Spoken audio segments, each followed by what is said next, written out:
फिर था अकबर, फिर था औरंगजेब। अकबर के बाद 2 राजा और थे जो कोई इम्पोर्टेंट तो नहीं है, मलिक, जहांगीर और शाहजहां। फिर आता औरंगजेब। इसमें बस ये ऑर्डर बाबर, हुमायूं, अकबर, और हुमायूं के बीच में शहजादा सूरी भी आया था। उससे पूछ रखा है सूरी, शहजादा सूरी मुगल नहीं था, ये बंगाल से था ये उस टाइम। और हुमायूं का राजा, हुमायूं का सैनिक था ये, और आर्मी का कमांडर था। इसने हुमायूं को हटा के खुद राज करने लग गया ये 1540। हाँ जी, स्क्रीन दिख रही है। Call back.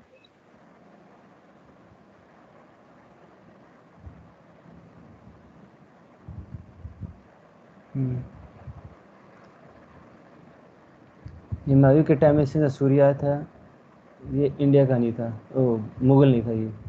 बाबर, हुमायूं, अकबर, जहांगीर, शाहजहां, औरंगजेब।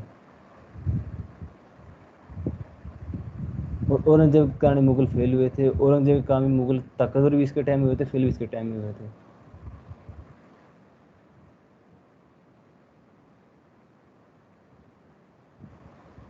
जैसे मुगल कमजोर हुए, लोकल पावर थी वो ताकतवर होने लगी।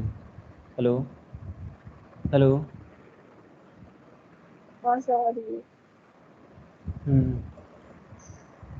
मुगल आए थे, लोधी को हरा के लास्ट में मुगल आ गए थे। लास्ट में अंग्रेजों के टाइम तो मुगल ही रहे थे, फिर भारत में अंग्रेज आ गए। अंग्रेजों के बाद फिर देश आज़ाद हो गया। मुगलों में सबसे पहले राजा था बाबर। बाबर का बेटा हुमायूं था, हुमायूं का अकबर, फिर जहांगीर, शाहजहां और औरंगजेब। औरंगजेब तो ठीक ठाक था सब, पर औरंगजेब के समय मुगल कमज़ोर होने शुरू हो गए थे। औरंगजेब के समय मराठा ताकतवर हो गए, बंगाल ताकतवर, ये स्टेट ताकतवर होने लगे।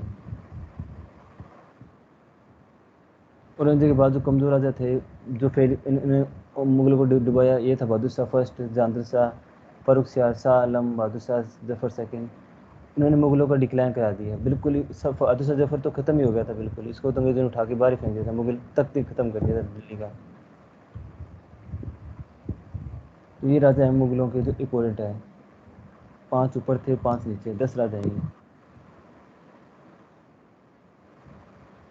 4 और 1 5। पता है इनके बारे में?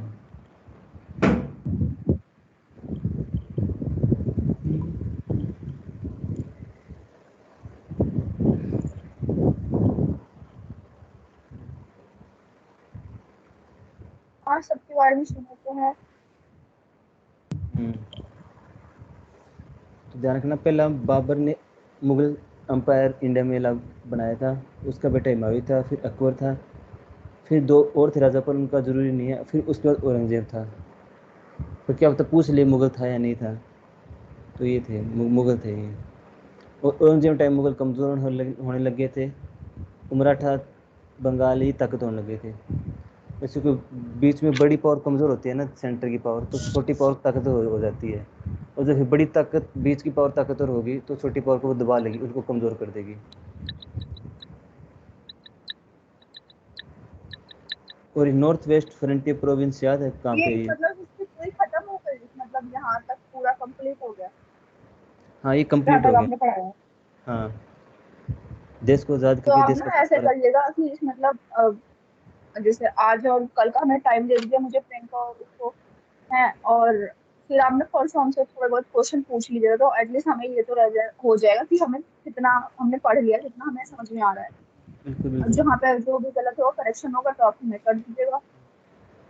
ये ना, मुगलों तो ठीक है, पर बात अंग्रेजों की आती है तो दिक्कत आती है। ये फारूक शाह राजा थे, और मुगलों ने भी भारत में आके, अंग्रेजों ने जो भारत में आके लड़ाई लड़ी थी ना, ये थोड़ी दिक्कत करी अंग्रेजों के कानून। और अंग्रेजों ने 1606 में अंग्रेज भारत में आ गए थे 1606 में। और 150 साल के बाद 150 सालों के बाद पहले लड़ाई लड़ी उन्होंने बेटो प्लासी। तो बताएगा बेटो प्लासी के बारे में?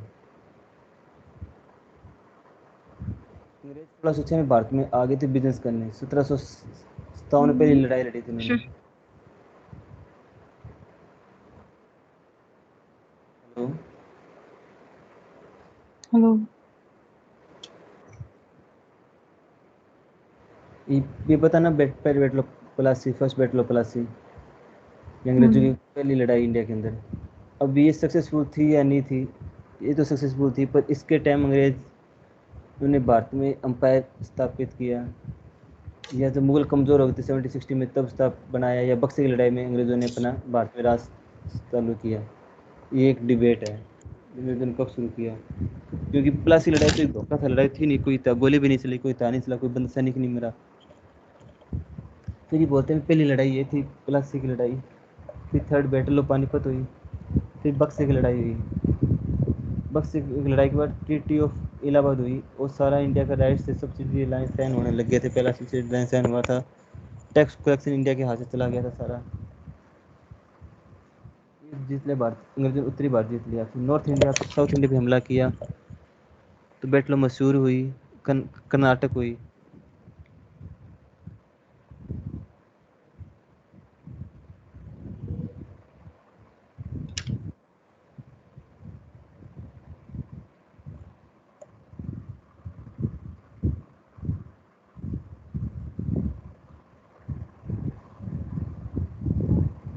देखो ब्रिटिश इंडिया का मैप है ये, उस time British India, yellow colour में सब्सिडी अलायंस थे, जो पिंक कलर में इंडिया के डायरेक्ट अंडर में थे, अंग्रेजों के डायरेक्ट अंडर में थे। तो मैसूर के साथ सब्सिडी अलायंस साइन किया था, लड़के साइन किया था इनसे, मैसूर से, हैदर अली का एरिया था यहाँ पे। वो जो पिंक है ये अंग्रेजों ने वैसे ही अपना परमानेंट एरिया बना लिया था। नेपाल भूटान से सब्सिडी अलायंस साइन कर रखा था, कराची से। इस मैप को ना देखना, राजपूताना इसमें दे रखा है इंडिया के स्टेट वाइज। सुनल इसका पता है, नॉर्थ वेस्ट फ्रंटियर प्रोविंस का यहाँ पे जो लाइन है।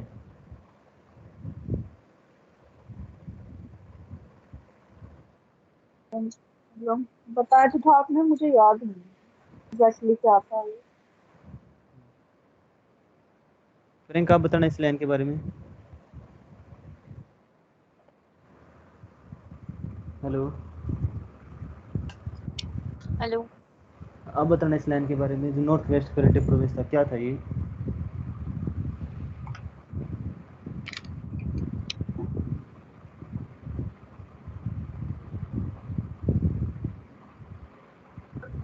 तो इधर का एरिया खैबर पास है ना, अगर मुगलों की साइड से देखो तो।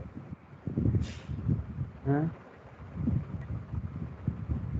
खैबर पास का एरिया है ना, इधर से तो सारे मुगल आए थे। हाँ, मुगल जितने भी भारत पे अटैक हुए थे सारे यहीं से आए थे, जितने भी इंडिया पे अटैक हुए थे ना, बाद से हमले हुए थे, सारे यहीं से आए थे, नॉर्थ वेस्ट पे। यहाँ पे ना एक दर्रा है, जैसे ये हिंदू कुश पर्वतमाला है, पहाड़ी के बीच में गैप है, जितने भी हमले होंगे ना सारे यहीं से आएंगे। बाकी सारा एरिया लोक है, यहाँ पे कोई आ नहीं सकता, जितने भी हमले होंगे सारे यहीं से आएंगे। तो इसको ना हर कोई राजा ये सोचता था कि मेरे ये बंद कर दे रास्ते, यहाँ पे सेना बिठा देता, कोई आ ना सके इंडिया, इंडिया में घुस ना सके। तो ये इंपॉर्टेंट एरिया था यहाँ पे।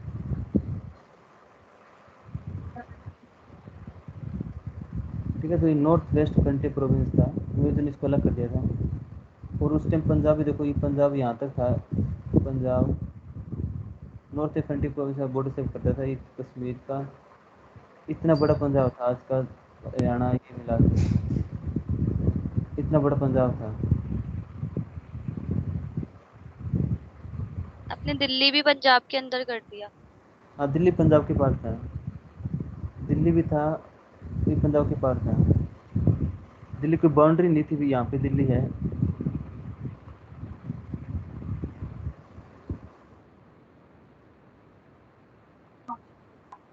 और इधर बंगाल भी दिखा था ना, बंगाल भी बहुत बड़ा था उस टाइम। तो बंगाल भी है, असम का पूरा वेस्ट बंगाली आज को मिला के बंगाल यहाँ तक था। तो यहाँ पे बॉर्डर लगते थे बक्सर का, पूर्वांचल तक, यहाँ तक बंगाल था।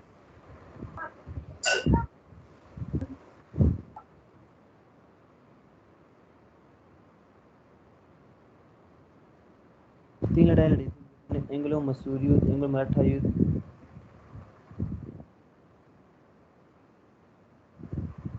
ये तीनों लड़ाई याद है ऑर्डर के अंदर, एक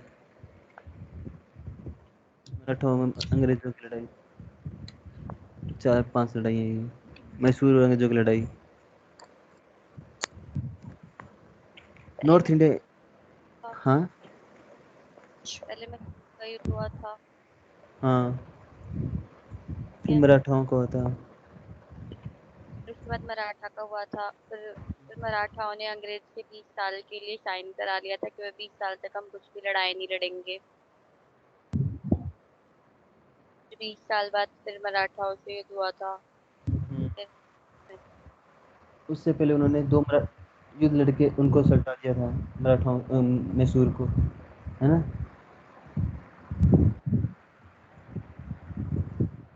पहला मराठा के साथ मैसूर का युद्ध हुआ था, इसमें अंग्रेज हार गए थे। फिर हम्म, मराठाओं के साथ, पहले अंग्रेजों के साथ मैसूर का युद्ध हुआ था, हाँ, जिसमें अंग्रेज अंग्रेज हार। हार गए थे। हाँ, फिर अंग्रेजों ने मराठा के साथ युद्ध किया।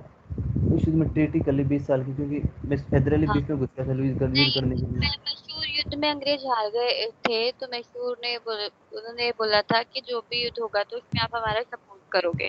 तो जब अंग्रेजों ने सपोर्ट नहीं किया तो क्या कहते हैं, उस वक्त पे मराठाओं के साथ युद्ध चल रहा था और अंग्रेजों ने मैसूर को सपोर्ट नहीं किया। तो उधर जब मराठा का युद्ध चल रहा था तो मैसूर ने भी अंग्रेजों पे अटैक कर दिया। बट हम्म, अटैक के बाद मराठा और अंग्रेजों के बीच में ऐसे बात हुई कि मतलब कि 20 साल तक युद्ध नहीं करेंगे वो आपस में। ठीक है। बट फिर उसके बाद जो मैसूर और अंग्रेजों का हुआ था उसमें उसमें हार गए थे मैसूर। उसमें हार गए थे ना। हाँ हाँ, हार गए थे, उसे बच्चों को उठा के ले हाँ, गए थे। उसमें हार गए थे, उनके बच्चों को उठा के ले गए थे। फिर उसके बाद फिर इससे मैसूर और अंग्रेजों का युद्ध हुआ था। अपने बच्चों को बचाने के लिए लड़ाई लड़ी गई थी तो उसमें भी वो हार गए थे। है ना। राइट, और खत्म हो गए थे फिर नेक्स्ट वाला में।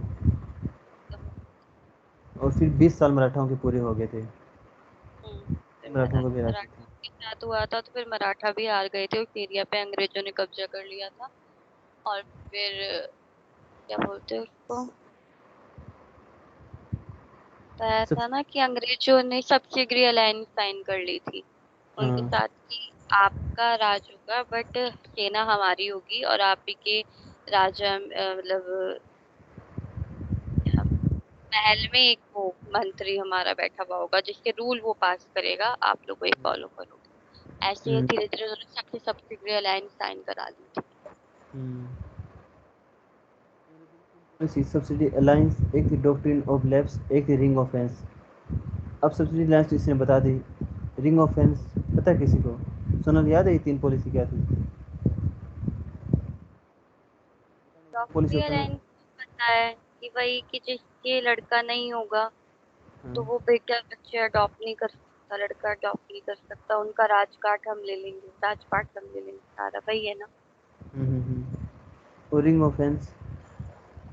रिंग ऑफ फैंस है। रिंग ऑफ फैंस रिंग याद मतलब एक उंगली के बीच में एक रिंग है, एक रिंग को रख, मतलब घेरना किसी चारों तरफ से, हाँ हाँ हाँ हाँ हाँ, घेरा सब अगर घेरे के। के चारों तरफ के एरियाज में सब्सिडी अलायंस हुई हुई है और बीच में कोई ऐसी जगह आती है जहाँ पे सब्सिडी अलायंस नहीं है तो चारों तरफ के जो एरिया के जो राजा है शायद वो उनको घेर के उसके भी सब्सिडी अलायंस साइन करा लेंगे। कोई युद्ध नहीं होगा, कुछ नहीं होगा, वो भी हम्म। सब्सिडी अलायंस साइन कर देगा। वो है रिंग ऑफ फ्रेंड्स। हाँ, रिंग ऑफेंस को हिंदी में ना घेरे की नीति बोलते हैं, घेरे की नीति। ठीक है। हाँ। और ये सारे युद्ध कौन लड़ रहा था? ये सारे ईस्ट इंडिया कंपनी युद्ध लड़ रही थी, ईस्ट इंडिया कंपनी, है ना। और अंग्रेजों ने 1813 में एक कानून लेके आए, चार्टर एक्ट, और ईस्ट इंडिया कंपनी को इंग्लैंड सरकार के अंडर में कर दिया, मतलब उसको सरकारी कंपनी बना दिया ईस्ट इंडिया कंपनी को। ये इंग्लैंड सरकार के नीचे काम करेगी। 1978, क्योंकि अंग्रेजों ने बहुत, ईस्ट इंडिया कंपनी ने बहुत इंडिया को लूट, कब्जा कर लिया था, और बहुत धन लूट रही थी इंडिया से, तो ये यहाँ से ये कर दिया। और अंग्रेजों ने भारत में जैसे एक इम्पोर्ट ज़्यादा करते थे, एक्सपोर्ट कम करते थे। इंडिया सामान लेके जाते थे, इंडिया में ज़्यादा सामान भेजते थे, किसानों की कंडीशन डाउन हो गई थी। उसके कारण हाँ एक 1857 में एक क्रांति हुई थी, है ना। हाँ क्रांति का रीज़न क्या था? लोग डॉक्ट्रिन ऑफ लेफ्ट से भी दुखी थे, सब्सिडी लाइन से भी दुखी थे, किसानों, फार्मर, लेबर की सबकी कंडीशन डाउन हो गई थी। वन वे ट्रेड था, मतलब सामान तो इंग्लैंड से तो खूब आ रहा है पर जा कुछ नहीं रहा, है ना। और कोई भारत में मॉडर्न इंडस्ट्री स्थापित नहीं की, ना बनाई। और किसानों का टैक्स का पता है ना क्या सिस्टम, फील्डिज्म बनने लगे थे यहाँ पे, याद है ना फील्ड क्या थे? किसानों के टैक्स मतलब हाँ कि जो अंग्रेज हैं उनका 35% है। अंग्रेज जिसको बोलते थे, किसको बोलते थे जो टैक्स लेता था उनसे? जमींदार किसान, जमींदार जमींदार। जमींदार हम्म, अपना 20% लेता था, जमींदार किसी और को बोल देता था तुम इनसे टैक्स लोगे, तो वो भी अपना 10% निकाल देता था। मतलब ऐसे कर करके वो 90% तो उनको टैक्स ही देना पड़ता तो सिर्फ टैक्स में चला जाता था अंग्रेजों के पास, था। और कुछ नहीं बचा था किसानों के पास। और एक आपको ना एक देखना होगा भी, एक तो होता है कैश क्रॉप के बारे में, वो होते हैं जो फसल खा नहीं सकते अपन, उनको सिर्फ बेच ही सकते हैं। जैसे अब मान लो कॉटन की क्रॉप होती है, कॉटन की, इसको आप खा नहीं सकते, कॉटन को बेच ही सकते हो। जो सिर्फ बेचने का काम आती है ना फसल, उसको कैश क्रॉप बोलते हैं। अच्छा। हाँ,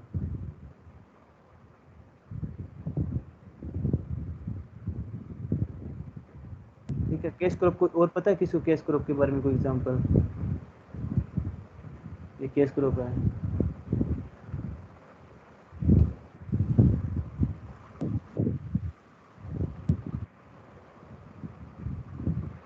नील कैश क्रॉप है। कोई और कैश क्रॉप पता हो किसी को?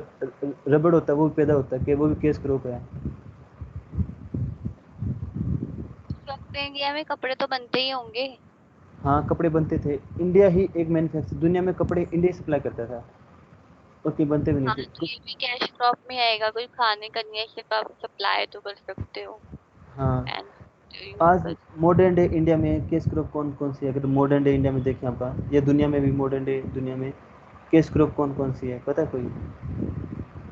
अभी के टाइम पे हाँ, तो यही तो होंगी ना सारी, यही जितने आपने बताए वो अभी भी तो कैश क्रॉप के अंडर में ही आएंगी। हाँ, ये तो आएगी। इसके अलावा कोई और है?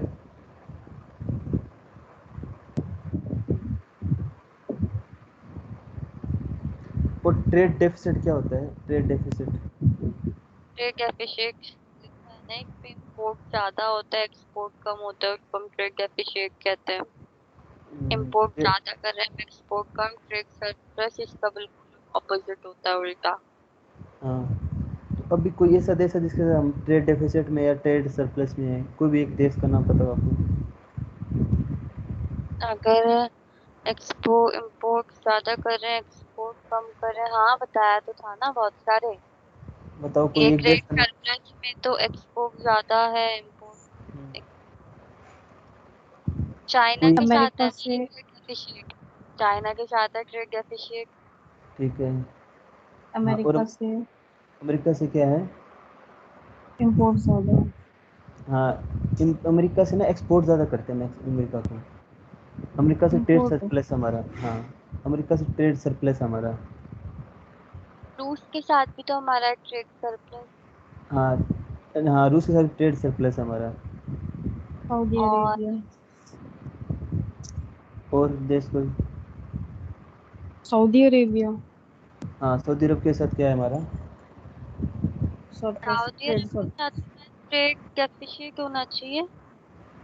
सरप्लस है। सरप्लस। अभी ना सऊदी अरब को जो करना गया हुआ है ना, अपन देखो पहले डेफिसिट था, हम उसको पेट्रोल खरीदते थे हम उससे। अब पेट्रोल हाँ। हमें ना रूस से खरीदने लगे ज़्यादा, तो उससे हमारा ट्रेड अच्छा। सरप्लस हो गया। हम उसको ना बेचते ज़्यादा हम चीज़ें, खाने पीने की चीज़ें सब कुछ हम सऊदी अरब को बेचते हैं। ठीक है, तो ना थोड़ा आप अगर देख, रूस से ना पेट्रोल सस्ता मिल रहा है हमें, रूस से कोई वो खरीद नहीं रहा, तो हम वहाँ से सस्ता मिला तो वहाँ से खरीद रहे हैं अभी। ठीक है, चलो very good. Debt surplus deficit का पता लग गया। अपने का फिजिकल डेफिसिट क्या था? फिजिकल डेफिसिट, हम्म, फिजिकल डेफिसिट है हमारा खर्चे ज्यादा इनकम कम, हमारा ठीक है। फिजिकल डेफिसिट में आता है। और अभी कितना है फिजिकल डेफिसिट हमारा? 6.4। Nine physical point deficit something. बेटा 9 पॉइंट समथिंग नहीं। 6.4 हाँ, 6.4। पॉइंट। आप बता रहे हो पिछले 9 साल पॉइंट। 6.7 था। हाँ, और आप बता रहे हो ये रिवाइज एस्टिमेट का, ये 2020 का है, C9.3। हाँ दिमाग कैपिटल गेन टैक्स क्या था?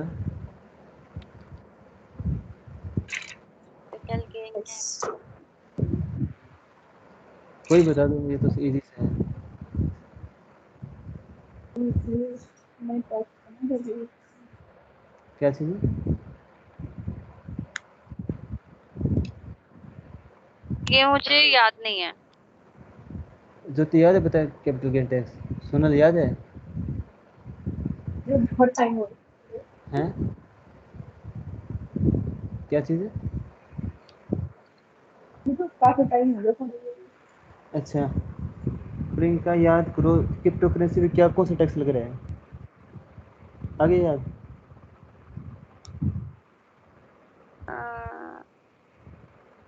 जो तो याद करो क्रिप्टो कैपिटल करेंसी।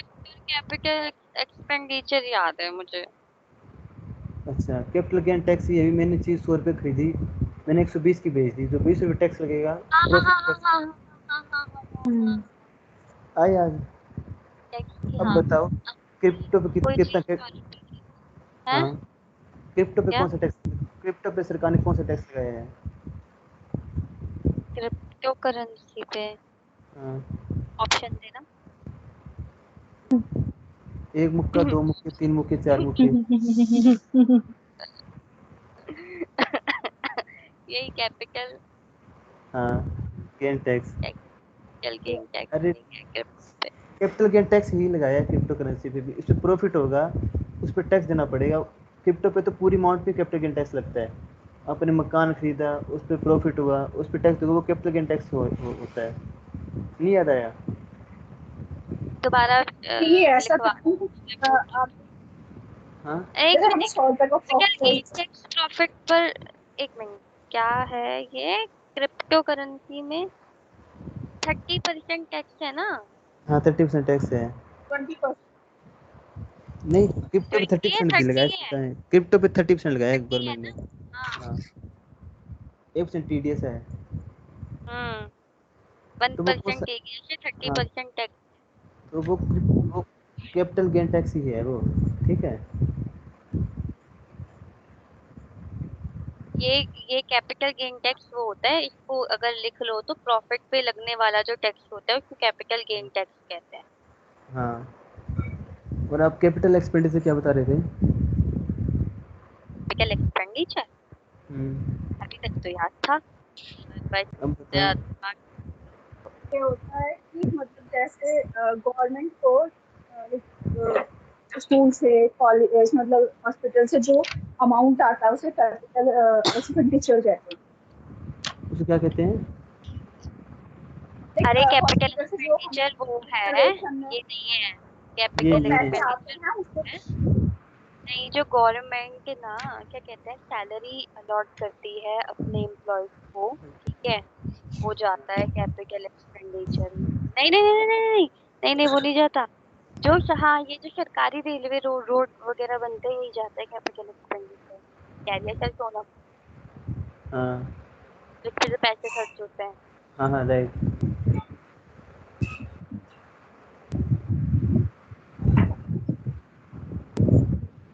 और अभी हमारा कैपिटल एक्सपेंडिचर कितना है? 7.50। हाँ, 7.50। तो समझ आगे आगे आगे क्या चीज़ है ये, बाकी बंदों को। और इफेक्टेड कैपिटल एक्सपेंडिचर क्या है? हैं? और इफेक्टेड हम्म, क्या इफेक्टेड इफेक्टेड कैपिटल। कैपिटल। हाँ, जो क्या बताना, मुझे चार इफेक्टेड कैपिटल एक्सपेंडिचर क्या है? प्रियंका याद करो, इफेक्टेड कैपिटल एक्सपेंडिचर। प्रियंका पता है? एक्सपेंडिचर क्या? ज्योति पता है ये क्या है? यार थोड़ा थोड़ा बताना। रिकॉल करो। थोड़ा रिकॉल तो करो इफेक्टेड कैपिटल एक्सपेंडिचर। किसी को नहीं पता? अरे थोड़ा सा थोड़ा याद हिंट दे दो। तो दो। उसमें जिसमें राज्य और यूनियन मिलके खर्च करती है के बिल्डिंग इंफ्रास्ट्रक्चर बनाने के लिए। State central. कैपिटल एक्सपेंडिचर तो वो है जो भारत सरकार रेल रोड पुल बनाएगी, स्कूल बनाएगी, और जो राज्य सरकार और भाजपा मिलकर खर्च करेगी उसको बोलते हैं इफेक्टेड कैपिटल एक्सपेंडिचर। जो राज्य सरकार के अंडर और और राज्य सरकार और भारत सरकार दोनों भारत को सरकार की दोनों की सलाह मशवरे से जो होगा दोनों एक साथ उस पर मतलब इक्वल इक्वल अमाउंट खर्च करेंगी। इक्वल तो नहीं होती। देखो कैपिटल एक्सपेंडिचर तो हमारा 37.50, इफेक्टेड हाँ कैपिटल एक्सपेंडिचर है कितने बच गए 2.5, कुल मिला के 10 लाख करोड़ रुपए टोटल एक्सपेक्टेड कैपिटल एक्सपेंडिचर है। Affected, sorry, affected. मैंने बजट में लिखाया था एक तो कैपिटल एक्सपेंडिचर और एक लिखा था इफेक्टेड। इफेक्टेड में राज्य सरकार के पैसा ऐड हो जाता है। राज्य सरकार भी जो अपनी बनाती है ना राज्यों के अंदर, जैसे वो इफेक्टेड कैपिटल एक्सपेंडिचर करके लाएगा। राज्य और स्टेट मिलके बनाते हैं, तो राज्य और यूनियन आए याद। हाँ हाँ हाँ।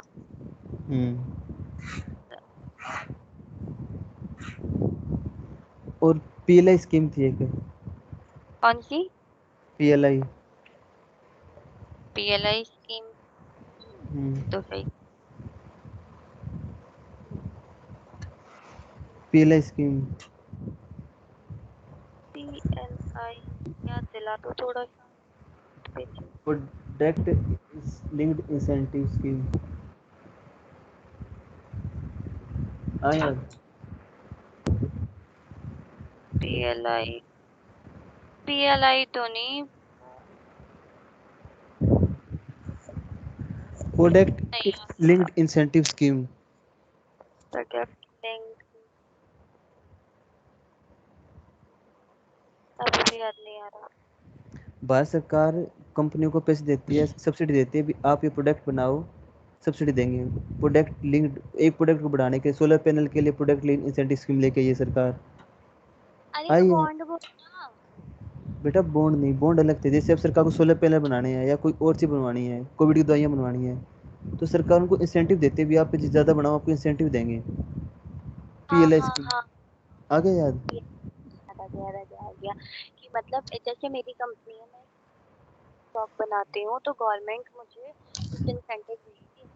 तो स्टॉक बनाती हूँ तो मैं उसको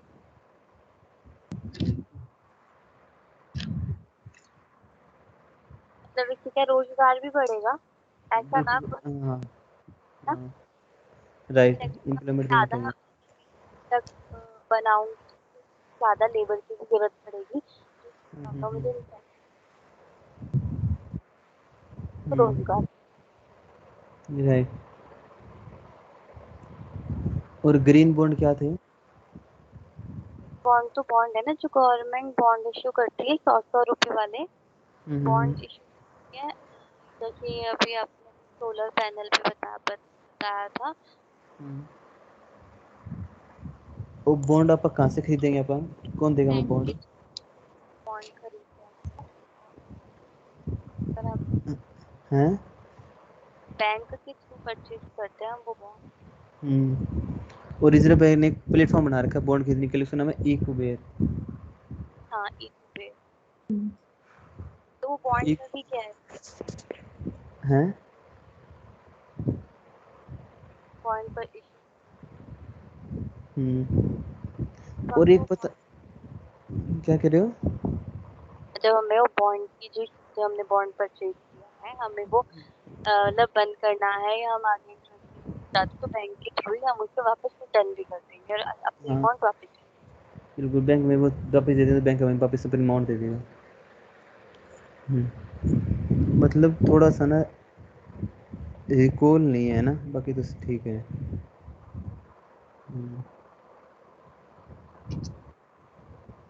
और एक मतलब जैसे रेपो रेट कम होती है बढ़ती है तो एक उसकी क्या बोलते हैं 7%, 7.5% होगी, तो 50 को क्या बोलेंगे आपका 0.50 को? समझ नहीं पा रही हूँ मैं। रेपो रेट कम या ज़्यादा होगी, जैसे कम होगी या बढ़ गई तो उसको क्या बोलेंगे? उस जो अमाउंट होगी उसको क्या बोलेंगे? बेस पॉइंट क्या होता है? हाँ बेस इतना पॉइंट बताया रेवेन्यू क्या होती है, बढ़ जाती है तो क्या होती है, घट जाती है तो क्या जाता है। देखो जैसे 7% से 7.5% हो गई रेपो रेट, 0.50% बढ़ गई ना, इसको बेस पॉइंट बोलेंगे। 50 बेस पॉइंट बढ़ गई, 50 बेस पॉइंट घट गई, ठीक है। रिजर्व बैंक इसको बेस पॉइंट में काउंट करता है।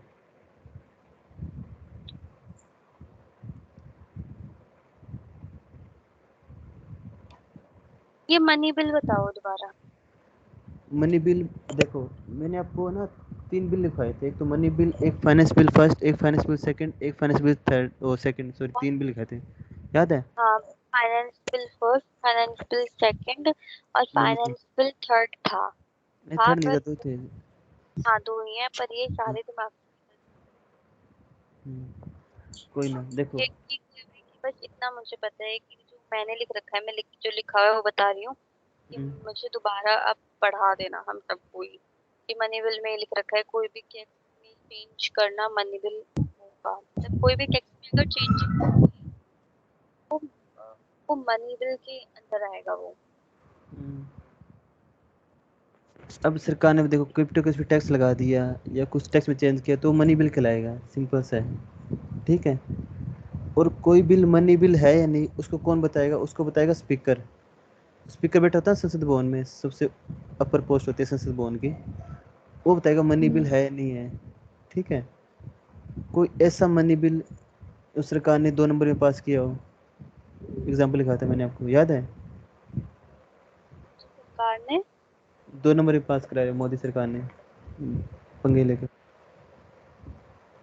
पैसों का। अब मोदी सरकार ने एक बिल, मनी बिल है ना, पास कराने संसद में आसान होते हैं, इजी से पास हो जाते हैं। मोदी सरकार ने क्या किया, आधार कार्ड में चेंज करना था, उस बिल को मनी बिल बोल के पास करवा दिया। तो मंत्री चले गए, कांग्रेस के मंत्री चले गए सुप्रीम कोर्ट में, भी मनी बिल नहीं है, इन्होंने पास कैसे करा दिया? तो कांग्रेस ने, बीजेपी ने कहा मनी बिल लिया, हम यूपीआई भी यूपीआई जोड़ दिए इसके साथ, तो पैसों का ट्रांसफर होगा, तो ये मनी बिल है। स्पीकर बताता है मनी बिल है नहीं है, स्पीकर ने कहा मनी बिल है, तो सुप्रीम कोर्ट ने कहा मनी बिल तो नहीं है ये, पर इसको मान लेते मनी बिल है। पर स्पीकर हाईएस्ट पावर नहीं है भी मनी बिल बताए ना बताए, अगर जरूरत पड़ी तो सुप्रीम कोर्ट भी बता सकता है मनी बिल है नहीं है। आया याद? पर मुझे तो याद तो आ गया पर फिर भी बहुत सारे थे जो हाँ पॉइंट हाँ लिखवाए थे। एक है गवर्नमेंट की कहीं गवर्नमेंट अगर कहीं से लोन देती है तो वो भी मनी बिल में या राइट लोन की या लोन की गारंटी लेती है तो वो भी मनी बिल हाँ में आता है राइट। जो मैंने पॉइंट लिख रखे हैं। गवर्नमेंट के पास जितना अभी ना अजीत होता ना तो आप याद करके पूरा हिस्ट्री को कल से रिवाइज कर लेते, पर अब वो है नहीं यार। चलो, एक है ना, ये देखो कौन न्यूज ये कौन सा होता है, है। कौन क्या लिख रखा है क्या कॉलिगेट चीज़? फंड नहीं हेलो, कॉलिगेट फंड। हेलो, अच्छा हाँ हाँ हाँ। वो क्या होता है? देखो जितना भी टैक्स का रुपया आता है ना गवर्नमेंट के पास, जितने एक करंट अकाउंट समझ लो, जितना भी पैसा आ रहा है कंसोलिडेटेड फंड में जाता है, किसी सैलरी देने मंत्री को वो भी वहीं से निकलती है। और जो पैसा वहाँ से निकलता है ना, जैसे रोड रेलवे बनाना है तो वो कंसोलिडेटेड फंड से ही पैसा निकलता है। पैसा आएगा अच्छा, वो उसमें आएगा, जाएगा वो उसमें तो जाएगा। ये भी एक मनी बिल में कॉन्सोलिडेट फंड से आता है पैसा, राइट ने राइट वाला पैसा भी मनी बिल में आता है। राइट। कंसोलिडेटेड फंड में कोई बड़ा चेंज होता है ना, पेमेंट निकलती है ना निकलती है या और है, तो पैसे निकाले ऐसे नहीं जा सकते। कोई पैसा निकालने के लिए कंसोलिडेटेड फंड से संसद से परमिशन लेनी पड़ती है, भी हम निकालेंगे पैसा। और मनी बिल सिर्फ हम ओनली लोकसभा में लेकर आ सकते हैं कि राष्ट्रपति की परमिशन चाहिए है? हाँ हाँ, राष्ट्रपति की सारा ना खजाने पर राष्ट्रपति को होता है, वो देगा ना परमिशन, तभी ही पैसे निकाल सकते और हैं। Money bill only cabinet minister ही लेकर आ सकता हाँ, है। कैबिनेट मिनिस्टर, हाँ बिल्कुल, कैबिनेट मिनिस्टर पता कौन होता ये है? इतना सही लिख रखा है मैंने, तो ये टॉपिक दोबारा बताना क्योंकि सिर्फ जो लिखा हुआ है उतना ही पता है मुझे, इसके बारे में कुछ नहीं पता और ये मुझे ठीक, समझ में भी नहीं आया क्या है। ठीक है। अभी आपको स्क्रीन दिख रही है ये सबको? ये गिग गिग वर्कर कौन होते हैं, गिग वर्कर? कर 8 साल में देखो आपको पता, जो मजदूर वगैरह होते हैं वो। जोमेटो स्विगी वाले हाँ जोमेटो स्विगी डिलीवरी वाले, बॉयज। जो डिलीवरी बॉय होते हैं जोमेटो स्विगी वाले, इनकी कोई फिक्स जॉब नहीं होती, इनको सिर्फ इंसेंटिव मिलता है, उनको गिग वर्कर बोलते हैं। ठीक है। हेलो। ओके। हाँ। और एक ये देखो जीएसटी काउंसलिंग की बैठक चंडीगढ़ में। देखो जीएसटी है तो वित्त मंत्री के नीचे, फाइनेंस मंत्री मिनिस्ट्री के नीचे, पर इसमें ना कुछ कमेटी में कुछ बंदे अलग बैठते हैं। टैक्स जीएसटी में कम करना है, बढ़ाना है, क्या नहीं करना, वो जीएसटी काउंसलिंग अलग होती है। इससे आप सबसे पूछ रखा है क्वेश्चन है।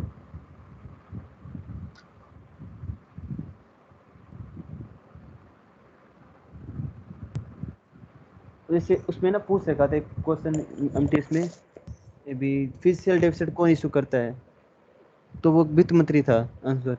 तो जीएसटी काउंसलिंग है ना वित्त मंत्री के अंडर में नहीं है, बस उसके साथ में काम करती है। जीएसटी काउंसलिंग अलग है।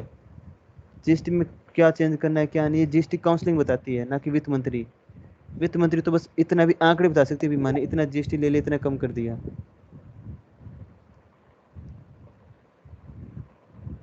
ठीक है।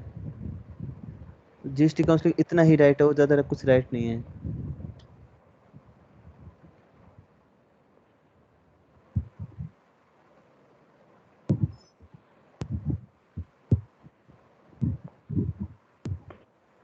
हेलो।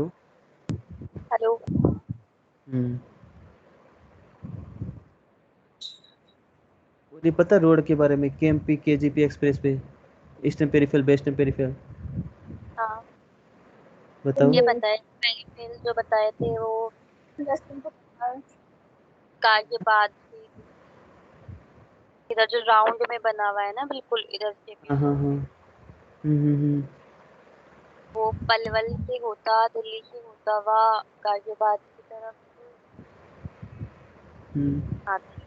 कंगाल शायद, लास्ट में कंगाल। करनाल से भी है और पलवल से भी। ये ना कुंडली से है, कुंडली हरियाणा में एक है, कुंडली पलवल और गाजियाबाद, और एक कुंडली पलवल और मानेसर। केएमपी और केजीबी, हरियाणा में हाँ। केएमपी है, राजस्थान में केजीबी पी है।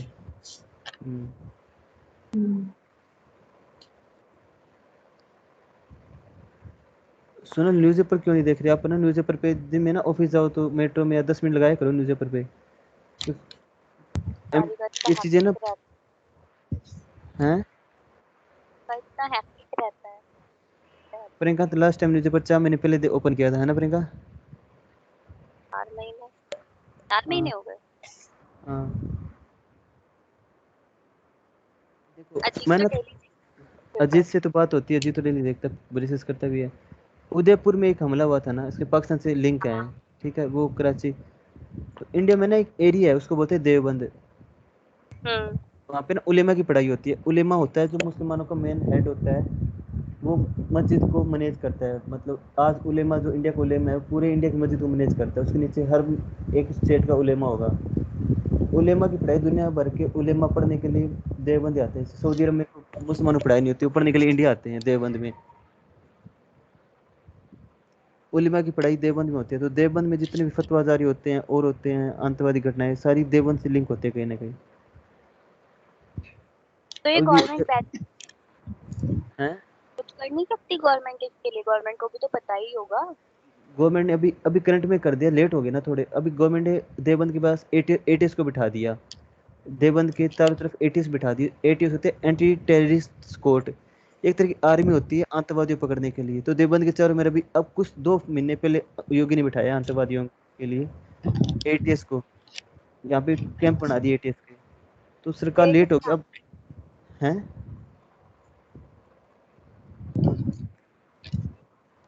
आप न्यूज़पेपर में देखोगे ना, दिल्ली एक न्यूज़ देवबंद की जरूर रहेगी, ये आतंकवादी देवबंद से पकड़ा गया, ये देवबंद से पकड़ा गया, ये पकड़ा गया। तो देवबंद बहुत फेमस है चीज के लिए।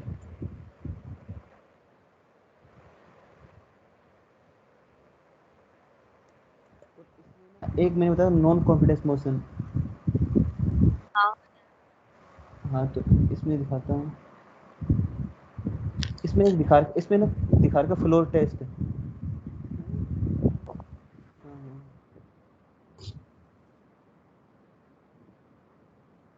आज है ना महाराष्ट्र में जो गवर्नमेंट उसका फ्लोर टेस्ट होने वाला है। तो फ्लोर टेस्ट ना नॉन कॉन्फिडेंस मोशन ही होता है एक तरह से, इसमें अलग दे दिया। अब उनको ना प्रूफ करना भी हमारे पास पूरे मंत्री है, तो वो काउंटिंग करवाएंगे, नॉन कॉन्फिडेंस मोशन लेके आइए नॉन कॉन्फिडेंस, तो उनको गिनवाना पड़ेगा, कम निकल गई तो सरकार गिर जाएगी। तो कई जगह ना फ्लोर टेस्ट भी लिखा हुआ है, इनका फ्लोर टेस्ट होगा, फ्लोर टेस्ट, तो फ्लोर टेस्ट वो ये काउंटिंग करवानी है मंत्रियों की।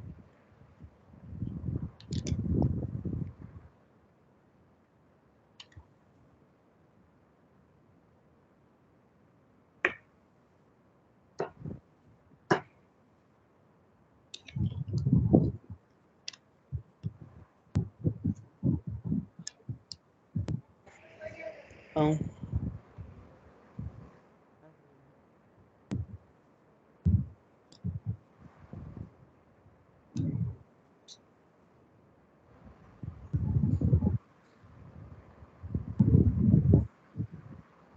ये मिसाइलें याद है आपने, ये मिसाइलें बताई थी मैंने आपको, सुपरसोनिक, सबसोनिक, हाइपरसोनिक। सोनल याद है? हाँ। हाँ वेरी गुड, बताओ। तो बताइए। क्योंकि इसी साल ही बनी है सारी मिसाइलें। अब प्रियंका बताइए, नहीं सुनना नहीं, भी। तो हाँ प्रियंका बताओ, वेरी गुड। साइलेंस, हैं? ध्यान नहीं।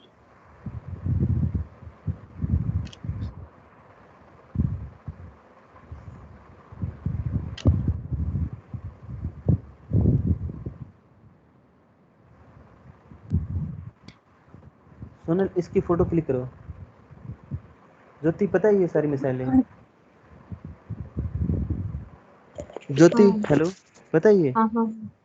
देखो, ऑब्जेक्ट स्पीड, नीचे स्पीड ऑफ साउंड, मैथ अरे मेरा ये भूल नहीं गया। बताया आपने हमें, ये फर्स्ट टाइम पढ़ा रहे हो आपको। बेटा हाइपरसोनिक याद नहीं आ रहा? Supersonic, subsonic, transonic. चलो फिर भी नहीं बताया तो कोई ना, अब देख लो। देखो स्पीड कितनी है किसी मिसाइल की, और साउंड की स्पीड कितनी है, और फिर जो निकलेगा उसको मास नंबर, मैच नंबर बोलते हैं। कर हाँ हेलो, इसका ना स्क्रीनशॉट ले लो आप, ले लिया सबने स्क्रीनशॉट इसका? हाँ। प्रियंका सोना ले लिया स्क्रीनशॉट इसका? ले लिया। अगर कोई मिसाइल आवाज से 5 गुना तेज भागती है ना, उसको हाइपरसोनिक बोलते हैं। मैच नंबर होता है साउंड से भी तेज भागना, उसको मैच मैच नंबर बोलते हैं। साउंड से भी अगर 0 मैच नंबर है तो मतलब साउंड के बराबर आवाज है उसकी। अगर 1 मैच नंबर है वो साउंड से 1 गुना तेज है, ठीक है। अगर वो 2 नंबर मैच है तो वो साउंड से 2 टाइम फास्ट है। मैच नंबर क्या होता है अभी, अब हाइपरसोनिक का ना मैच 5 है, मतलब ये आवाज से 5 गुना तेज भागती है, आवाज से 5 टाइम तेज भागती है। और सुपरसोनिक है वो आवाज से 1 गुना तेज भागती है साउंड से। ट्राइसोनिक है वो आवाज के बराबर भागती है, और सबसोनिक है आवाज से 1 कम भागती है स्पीड इसकी। तो हाइपरसोनिक बहुत फास्ट है, अभी बनी है सा। Are you not? अरे मैं तो बोल ही रहा हूँ, 1 मिनट रुको बात। Hello hello hello hello. आवाज तो आ रही है उसमें। अरे बाकियों को तो नहीं आ रही, पता नहीं क्या हो गया।